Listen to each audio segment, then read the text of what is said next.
नमस्कार, news state में आपका स्वागत है। मैं हूं आपके साथ लोकेंद्र त्यागी। मध्य प्रदेश में मतदान प्रक्रिया संपन्न हो चुकी है। सबको अब 3 दिसंबर के नतीजों के दिन का इंतजार है, लेकिन इस बार मध्य प्रदेश में चुनाव के दौरान कुछ ऐसा हुआ जैसा यहां पहले कभी नहीं हुआ। जी हां, इस बार मध्य प्रदेश में कई जगहों से चुनावी हिंसा की खबरें आई, जिससे सभी परेशान हैं।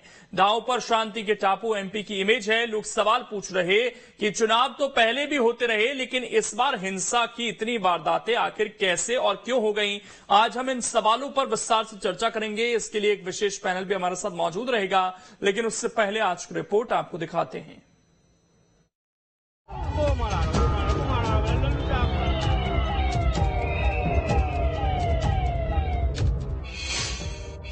मध्य प्रदेश में वोटिंग के बाद हिंसा। शिवपुरी से इंदौर तक मारपीट का किस्सा। जी हां, मध्य प्रदेश में वोटिंग के बाद भी हिंसा और मारपीट की घटनाओं का दौर जारी है। मध्य प्रदेश के आधा दर्जन से ज्यादा विधानसभा सीटों पर हिंसा और मारपीट की घटनाओं के बाद बीजेपी और कांग्रेस आमने सामने आ गई है। मध्य प्रदेश में रिकॉर्ड वोटिंग के बावजूद हिंसा की खबरों ने सभी को हैरत में डाल दिया है। जानकारी के मुताबिक छतरपुर में कांग्रेस पार्षद की हत्या के बाद सियासत तेज हो गई है। छतरपुर की राजनगर सीट से बीजेपी प्रत्याशी के खिलाफ मामला दर्ज किया गया है। शिवपुरी में फर्जी वोटिंग रोकने पर 3 की हत्या का मामला सामने आया है। हालांकि शिवपुरी हत्याकांड के तार पुरानी रंजिश से भी जुड़े मिल रहे हैं। सागर के रहली में मंत्री गोपाल भार्गव और उनके बेटे पर हमले का मामला सामने आया। गोपाल भार्गव ने सोशल मीडिया पर पोस्ट लिखकर कांग्रेस पर गंभीर आरोप लगाए। वहीं धार के सरदारपुर में चुनावी रंजिश को लेकर हिंसक झड़प हुई, जिसमें एक की हालत गंभीर बनी हुई है। सरदारपुर में कांग्रेस और जेएस प्रत्याशी के समर्थकों के बीच हिंसक झड़प हुई है। वहीं मुरैना की हाई प्रोफाइल दिमनी सीट पर वोटिंग के समय हुई हिंसा के बाद अब भी माहौल तनावपूर्ण है। ग्वालियर ग्रामीण सीट पर बीजेपी प्रत्याशी पर हमले के आरोप में कांग्रेस प्रत्याशी पर एफआईआर दर्ज हुई है। इंदौर 4 से बीजेपी प्रत्याशी मालिनी गौड़ के बेटे पर दूसरे पक्ष को पीटने के आरोप लगे हैं। वहीं राव विधानसभा सीट पर वोटिंग से पहले बीजेपी कांग्रेस कार्यकर्ताओं में झड़प हुई थी। वहीं महू विधानसभा सीट पर भी बीजेपी कांग्रेस कार्यकर्ताओं में तलवारबाजी का मामला सामने आया था। शांति के टापू मध्य प्रदेश में इस बार वोटिंग के दिन से ही माहौल गर्म है। आपको ग्वालियर दक्षिण विधानसभा से कांग्रेस के विधायक और प्रत्याशी प्रवीण पाठक का एक वीडियो दिखाते हैं, जिसमें वो कलेक्टर से नोक झोंक करते दिख रहे हैं। अरे आप बिल्कुल मत करिए। आपको 10 बार मैंने कहा था कि आप ज्यादा वोट लगातार लगे। अरे क्या लगे लगातार? ये हाल है, ये हाल में। अरे कितना करोगे यार? कितना बजाओगे बीजेपी की? कितना बजाओगे बीजेपी? कलेक्टर हो, कलेक्टर हो, कलेक्टर हो, कलेक्टर इधर रहा करो। तो इस वीडियो में प्रवीण पाठक कलेक्टर पर बीजेपी के लिए काम करने का आरोप लगाते दिखे। बता दें कि प्रवीण पाठक ने 2018 के चुनाव में करीबी मुकाबले में ग्वालियर दक्षिण से महज 121 वोटों से जीत दर्ज की थी। ऐसे में एक एक वोट की कीमत क्या होती है, इसे प्रवीण पाठक से बेहतर शायद ही कोई समझता हो। बहरहाल मध्य प्रदेश में अमूमन चुनाव शांतिपूर्ण होते हैं। छिटपुट घटनाओं को छोड़ दे तो यहाँ चुनावी हिंसा का इतिहास नहीं रहा है। यही वजह है कि यहाँ की सभी सीटों पर सिर्फ एक चरण में ही चुनाव संपन्न करा लिए जाते हैं। तो आरोप प्रत्यारोप तो चलते रहेंगे, लेकिन शांति के टापू में पहली बार इतने बड़े पैमाने पर हिंसा देखी जा रही है, वो भी तब जब मतदान संपन्न हो चुके हैं। मध्य प्रदेश विधानसभा चुनाव को लेकर 17 नवंबर को वोटिंग हो चुकी है और इस बीच कई जगहों से चुनावी हिंसा की खबरें भी आई, जिसे लेकर प्रदेश में सियासत भी हो रही है। जहां एक और कांग्रेस बीजेपी को दोषी ठहरा रही है, तो वहीं बीजेपी भी कांग्रेस पर उंगली उठा रही है। हालांकि अब ये देखना होगा कि 3 दिसंबर को होने वाली मतगणना से पहले यह सियासत कहां जाकर रुकती है। वीडियो जर्नलिस्ट प्रदीप के साथ नीलम गुरवे, न्यूज स्टेट मध्य प्रदेश, छत्तीसगढ़। और चर्चा करने के लिए खास मेहमान इस वक्त हमारे साथ जुड़ गए हैं। प्रदीप तिवारी जी हैं, वरिष्ठ पत्रकार हैं। गुंजन चौक से हैं, प्रवक्ता हैं बीजेपी के। और संतोष परिहार जी हैं, प्रवक्ता हैं कांग्रेस के। पहले आपका मैं रिएक्शन ले लेता हूं प्रदीप जी। इस तरह का चुनाव आपने देखा क्या मध्य प्रदेश में, जो अब स्थितियां बनी हुई हैं? देखिए, निश्चित तौर पर पहले भी चुनाव हुए हैं और हिंसा और झड़पें थोड़ी बहुत होती थी, लेकिन चुनाव के बाद सौहार्दपूर्ण किया जाती थी। कहीं इस तरह का कोई विवाद नहीं रहता था, न पार्टियों में, न प्रत्याशियों में, न ही किसी तरह का कोई मतभेद होता था। लेकिन इस बार का जो रुझान है, कई ऐसी सीटें हैं। पहली बार तो चुनाव के एक दिन पहले कई प्रत्याशियों के घर में हमले कर दिए गए, कई ऐसे भी प्रत्याशी थे जो आपसी मतभेद के चलते उनके कार्यकर्ता आपस में लड़ गए। तो इस तरह की कई सारी विधानसभा में ऐसी 12-15 विधानसभा है जहां इस तरह की घटनाएं आई हैं। इसको मुझे लगता है कि जो चुनाव जब लड़ते हैं प्रत्याशी किसी भी पार्टी के दल के हो तो उसमें मतभेद भुला देना चाहिए। ये जरूर है कि हर व्यक्ति चुनाव जीतने के लिए जाता है और ये प्रयास करता है कि ज्यादा से ज्यादा मत हमारे पाले में आए, तो उसके लिए हर व्यक्ति प्रयास करता है। लेकिन ये ऐसी इस परिस्थिति नहीं होनी कि किसी को जबरदस्ती डालना है, मतदान कराना है, किसी के घर में हमला कर दे, किसी के साथ मारपीट कर दे, किसी की हत्या कर दे। ये जो परिस्थिति है इस परिस्थिति से अलग रखना चाहिए। कारण ये है कि राजनीति में जो व्यक्ति आते हैं वो देश को कहीं न कहीं अच्छी व्यवस्था देने के लिए, जो नागरिकों की सुरक्षा के लिए, कानून बनाने के लिए संविधान की शपथ लेने पड़ती है उनको। तो इस तरह की अगर वारदात खुद ही वो करके जाएंगे या उनके लोग करेंगे तो मुझे लगता है कि ये बड़ी खराब स्थिति है और इससे सभी प्रत्याशियों को जो राजनीति में है उनको बचना चाहिए और जो आज कार्यकर्ता भी है उनको भी आपसी मतभेद नहीं करना चाहिए। कारण यह है कि व्यवस्था दी गई है, हम किसी पार्टी के सिंबल को मानते हैं, किसी को नहीं मानते। हमारी ये खुद की वो है कि हम किस पार्टी को वोट देते हैं। तो हम प्रयास ये कर सकते हैं, अपनी ओपिनियन रख सकते हैं कि हम इन मुद्दों को लेकर। अब इलेक्शन के दिन और इलेक्शन के बाद ये मकसद क्या अब आपको दिख रहा है? क्योंकि जब चुनाव से पहले तो इस तरह की कोई स्थितियां नहीं दिख रही थी प्रदेश में। ये जिस दिन चुनाव हुआ और उसके बाद, अब चुनाव तो इससे कुछ फर्क पड़ने वाला है नहीं, लेकिन उसके बावजूद क्या ये मनों में एक तरीके से जो हम कहते हैं कि कड़वाहट पैदा की इस चुनाव ने, उसकी वजह से चीजें हो रही हैं या यहाँ पर कोई षड्यंत्र रचे जा रहे हैं? जिस तरीके से हम देख रहे थे राजनगर में भी वीडी शर्मा की तरफ से आरोप लगा दिए गए, कांग्रेस दूसरी तरफ से आरोप लगा रही है। सुखिन जी, जब अभी जो चुनाव के बाद जो परिस्थिति है ये आपसी कहीं न कहीं बड़ी दुश्मनी हो गई है।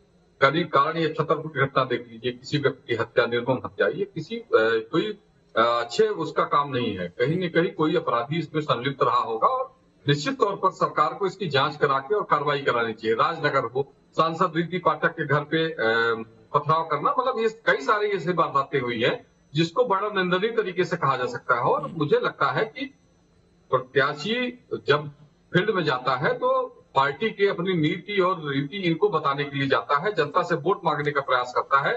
लेकिन इसमें कुछ ऐसे अपराधी तत्व घुस जाते हैं जो आपसी दुश्मनी को सामने लाकर और आपस में मतभेद पैदा करते हैं और लोगों से विवाद पैदा करते हैं। और यही कारण है कि जो ये बड़ी घटना हो गई वहां। बिल्कुल कई सवाल हैं यहाँ पर। गुंजन जी, ऐसी सियासत तो नहीं थी मध्य प्रदेश की जैसी बन गई, जिस तरह के आरोप लग रहे हैं दोनों तरफ से।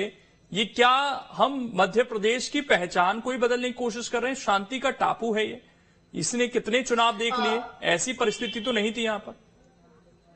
लेकिन जी, मैं आपकी बात से 100% सहमत हूँ।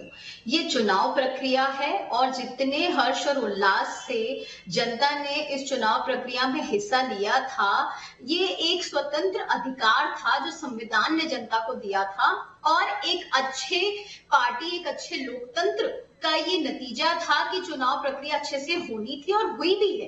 लेकिन ये कुछ पार्टी जिसे कहते हैं, जब वो जिनसे हार बर्दाश्त नहीं हो रही थी या जिनको बगावत दिखानी थी सिर्फ जनता को भ्रमित करने के लिए कि जो जनता भारी तादाद में अपने घरों से निकलकर अपने अधिकारों का उपयोग कर रही थी वो डर जाए इस तरीके की सिचुएशंस देखकर और अपने घरों में बैठ जाए और अपनी सरकार जो चुनने का हक रखती है, एक ऐसी सरकार जिसमें संवेदनशीलता हो, जिसने विकास किया हो, जिनमें जनता से जुड़ाव रहा हो, जो भारतीय जनता पार्टी ने निरंतर 20 वर्षों से किया था, उस जनता को भ्रमित करने के लिए किया है। और ये बहुत दुखद घटना है। लेकिन मैं आपको बता दूं, ये कांग्रेस का सिर्फ जो झूठ और फरेब उन्होंने फैलाया है, इस तरीके की हिंसा उन्होंने फैलाई है और जिसका नाम उन्होंने भारतीय जनता पार्टी के कार्यकर्ताओं को जिस तरह फंसाया है, तो बस मैं एक ही बात रखना चाहूंगी, कोई निर्दोष फंसेगा नहीं, लेकिन कोई भी जिसने दोषी है वो बचेगा नहीं। भारतीय जनता पार्टी अपने कार्यकर्ताओं के साथ खड़ी है। भारतीय जनता पार्टी ने इसका संज्ञान लिया हुआ है और बहुत कठोर संज्ञान लिया है।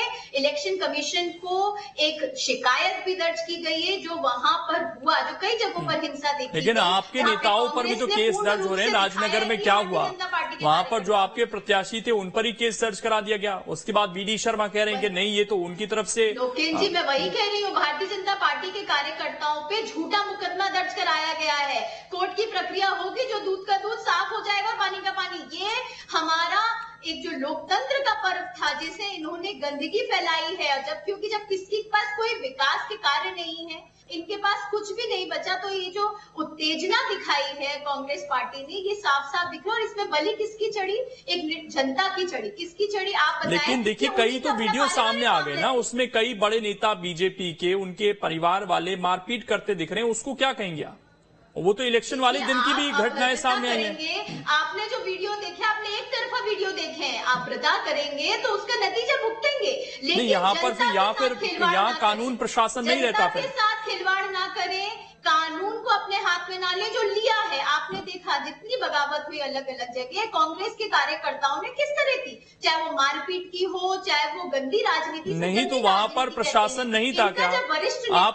आप लोग उसका इस तरीके से खुद मारपीट करेंगे वहां पर, फिर तो कानून व्यवस्था कैसे बनेगी? जो कार्रवाई आप कह रहे हैं कि हमारी पार्टी शांति बनाए रखना चाहती है। भारतीय जनता पार्टी के शीर्ष नेतृत्व ने कार्रवाई की है, कठोर से कठोर कदम उठा रहे हैं। जो दोषी है वो नहीं बचेगा, जैसे मैंने पहले कहा, मैं दोहरा रही हूँ। लेकिन ये जनता के साथ जो खिलवाड़ कांग्रेस ने किया है, ये साफ साफ नजर आ रहा है। ये जनता में सिर्फ भ्रमित करने के लिए संतोष परिहार जी, जो है यहाँ पर आचार संहिता लगी हुई है। कलेक्टर जो कि सबसे बड़ा ऑफिसर है उस जिले का, उसको आपके नेता ये कह रहे हैं कलेक्टर है, कलेक्टर की तरह रहो। ये किस तरह का बर्ताव? और दूसरा, जिस तरीके से आज आरोप बीडी शर्मा की तरफ से लगाए गए, जब आचार संहिता लगी हुई है, अभी भी धरने प्रदर्शन चल रहे हैं कांग्रेस की तरफ से।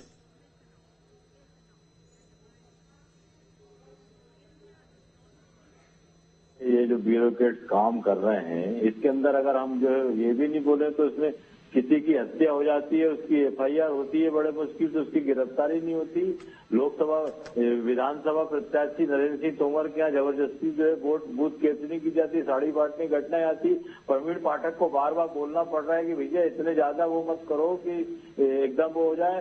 तो मध्य प्रदेश के अंदर पूरे, अब आ जाइए आप जो है उस पे निर्वाचन आयोग पे, मध्य प्रदेश के इतिहास में पहली बार ऐसा हुआ कि निर्वाचन आयोग में जितनी शिकायतें कांग्रेस ने की, एक में कार्रवाई नहीं हुई। तो मध्य प्रदेश के अंदर ब्यूरोक्रेट, रिचार्ज और टॉपअप ऐसे एजेंट बने काम कर रहे हैं। आप बोलो कि हम विपक्ष में ये भी नहीं करें, तो लोकतंत्र के मंदिर में जनता देख रही है ना, जनता उसका जवाब देगी। और ये तो बड़े शर्म की बात है कि जिसके खिलाफ एफआईआर हो जाती है, तो आप अधिकारियों के साथ अभद्रता करेंगे। आपका इसका मतलब तो आपका सिस्टम पर विश्वास नहीं है संतोष जी? नहीं, आपका ना आपका चुनाव आयोग पर विश्वास है, ना अधिकारियों पर विश्वास है। देखिए लोकेन जी, जब अधिकारियों की बात आप कर रहे हैं, तो अधिकारियों को तो डराते धमकाते हुए अमित शाह जी का वीडियो वायरल हुआ, वो भी गलत है सर। उसको अगर आपकी नजरों में कोई ऐसा वीडियो है तो वो भी गलत है। शिवराज सिंह चौहान जी कहते हैं कोई आचार संहिता नहीं, भोपाल आके देख लूंगा। मध्य प्रदेश के अंदर यहाँ का चीफ सेक्रेटरी 2 बार एक्सटेंशन से चल रहा है, कैसे इशारों से चल रहा है। देखिए ये जनता सब देखती है, जनता समझती है। और ये एजेंट बन के काम करेंगे तो हम इनकी पूजा थोड़ी करेंगे। मध्य प्रदेश मतदान पर चुनाव आयोग पर भरोसा है आप लोगों को? नहीं है ये भरोसा दिख रहा ना?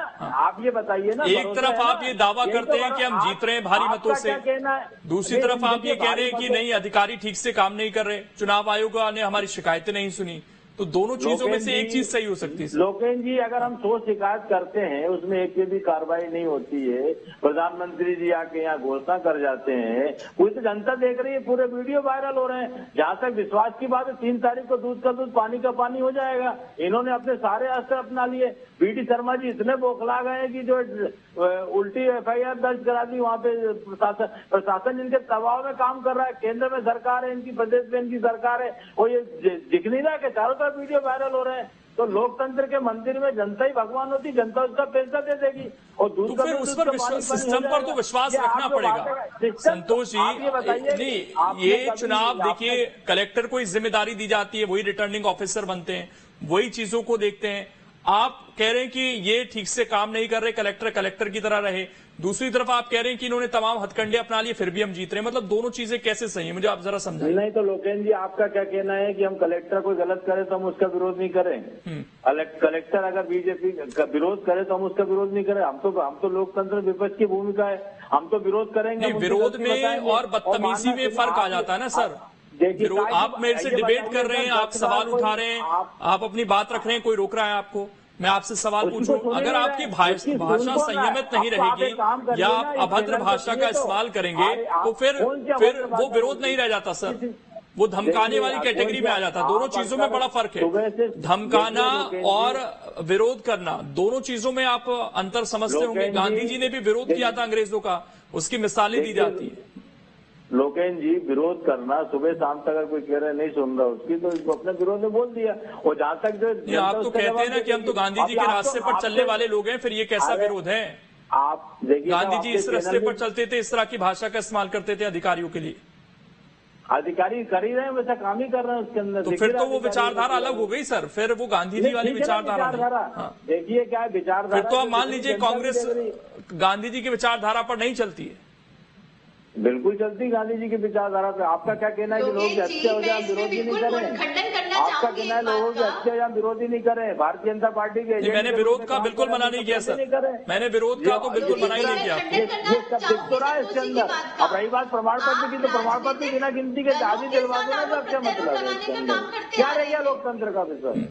एक हत्या हो जाती है किसी की, उसकी गिरफ्तारी तक नहीं होती है।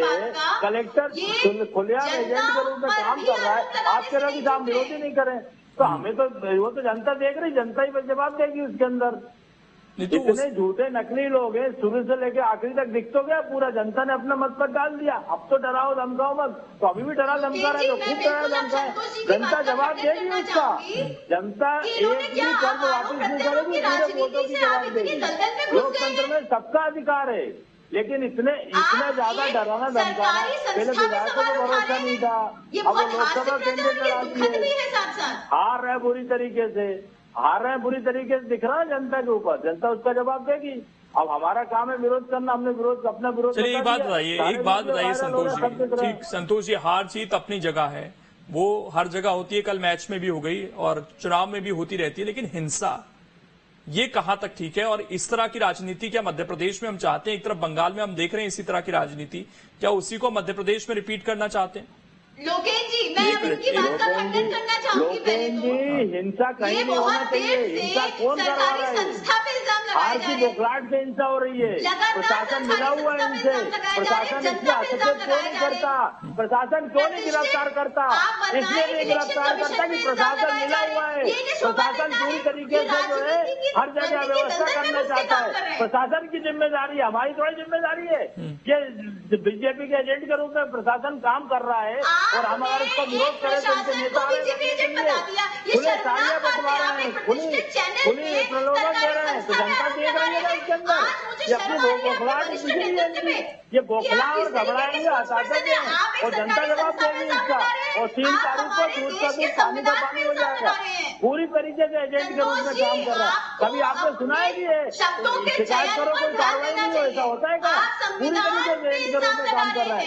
भारतीय जनता पार्टी के एजेंट के रूप में काम कर रहा है पूरी तरीके से, और इसका जनता जवाब देगी। ऐसा नहीं है, लोकतंत्र में जनता भी देख रही है, और जनता की समझदारी संदेह से परे, इनकी बौखलाहट, इनकी घबराहट। लेकिन गुंजन जी, फिर वही सवाल तो आपसे भी मैंने पूछा ना, आपने भी उसका जवाब नहीं दिया। मैंने आपसे सवाल पूछा कि मारपीट हो रही थी वहां पर। गुंजन जी वहां का जवाब भी तो आप दीजिए। जो आपके नेताओं के मारपीट के वीडियो सामने आए हैं, उसमें आप क्या कहेंगे? 20 साल से सरकार है, कानून व्यवस्था जीरो है। हमसे कह रहे हैं कि आप उनको नहीं कर रहे हो। किसकी जिम्मेदारी कानून व्यवस्था की? अगर कोई एजेंट के रूप में काम करेगा तो उसको जनता जवाब देगी, और जनता जवाब दे रही है। भारतीय जनता पार्टी के एजेंट के रूप में जो काम कर रहे हैं, जनता उसका जवाब देगी। और 3 तारीख को दूध का दूध।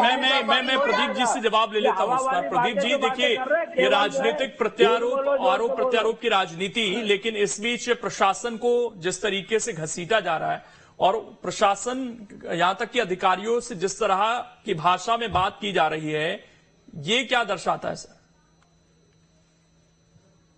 देखिए क्या है, प्रशासन को, मुझे लगता है प्रशासन को दोष देने से पहले है गतिविधियों को जांचा जाए। और चूंकि आचार संहिता लगी हुई है, आचार संहिता का पालन सभी को करना चाहिए, चाहे रूलिंग पार्टी हो चाहे अपोजिशन में जो लोग हैं उनको भी। रही बात तथ्य की बात की, इस तरह से जो घटनाएं हो रही है इसमें प्रशासन से होगी, तो मुझे लगता है कि प्रशासन इस मामले में अनदेखी नहीं करेगा। कारण यह है कि प्रशासन भी जवाबदेही है, और प्रशासन की अगर कोई घटना होती है तो उस पर तत्काल कार्रवाई करना चाहिए। निर्वाचन आयोग को भी इसमें संज्ञान लेना चाहिए। वहां के जिले के जो कलेक्टर है, रिटर्निंग ऑफिसर है, वहां के पुलिस अधीक्षक है, और ऐसा हुआ भी है, कई जगह मुकदमे कायम हो गए हैं। कई जगह गिरफ्तारियां भी हुई हैं। तो मुझे लगता है कि प्रशासन को दोष देने से पहले कुछ समय प्रशासन को दे दी कि क्या होता है कि जब कोई घटना होती है तो उसमें FIR होती है, फिर उसकी विवेचना होती है, उसमें जो लोग अभियुक्त बनते हैं उनके खिलाफ कार्रवाई होती है और कार्रवाई के बाद फिर उनकी गिरफ्तारी होती है। तो मुझे लगता है कि इसमें थोड़ा समय लगता है, 2, 3, 4 दिन का समय लग जाता है इन सभी व्यवस्थाओं ठीक करने के लिए। तो इस पे बहुत ज्यादा हम ये नहीं कर सकते हैं कि प्रशासनिक अमला दोषी है या उनके आधार पर कोई निष्पक्षतापूर्ण व्यवहार नहीं हो रहा है। इस वजह से दोनों पक्षों को ये देखना चाहिए कि किस स्तर पे कार्रवाई हो रही है। लेकिन अगर कार्रवाई नहीं हो, उच्च अधिकारी ऊपर अधिकारी बैठे हुए DGP है, चीफ सेक्रेटरी, इनसे भी बात कर सकते हो आप। निर्वाचन आयोग है, इनसे जाके शिकायत कर सकते हो कि साहब कार्रवाई नहीं कर सकती है। तो मुझे लगता है कि कार्रवाइयां हो रही है। ये जरूर है कि कार्रवाइयों में थोड़ा समय लगता है। थोड़ा समय लगता है और यहाँ पर जिस तरह का माहौल बन रहा है वो प्रदेश के लिए कम से कम अच्छा नहीं है। दोनों ही राजनीतिक पार्टियों से भी अपील है कि अब चुनाव संपन्न हो चुका है, यहाँ पर आप चुनाव में विचारधारा का विरोध कीजिए, व्यक्तिगत दुश्मनी मत रखिए। और जो स्थिति इस वक्त प्रदेश में बन रही है वो बहरहाल बहुत अच्छी नहीं है, उससे कहीं ना कहीं प्रदेश की छवि भी धूमिल हो रही है। बहुत शुक्रिया आप तीनों का जुड़ने के लिए और इस चर्चा का हिस्सा बनने के लिए। देखना यही है कि अभी 3 तारीख में